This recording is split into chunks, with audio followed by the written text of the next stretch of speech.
David Jones, Chief Market Strategist at IG.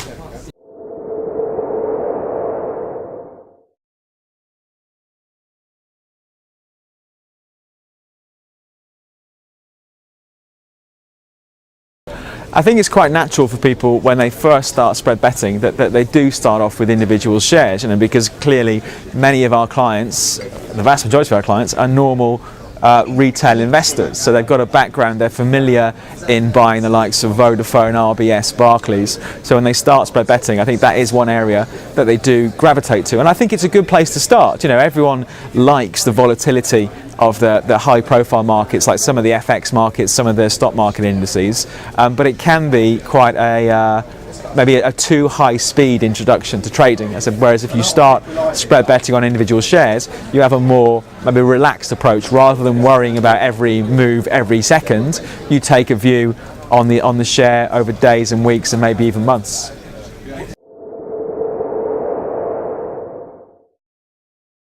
It tends to be the big blue chips, so it's the ones that tend to be in the headlines fairly regularly. So it is the likes of Vodafone, Barclays, Lloyds, RBS, but also sneaking in, there's also some of the more popular smaller cap shares that may be talked about on bulletin boards. So some of the oil exploration companies, for example, are ones that do increase in popularity from time to time as the rumour and the news flow picks up around those.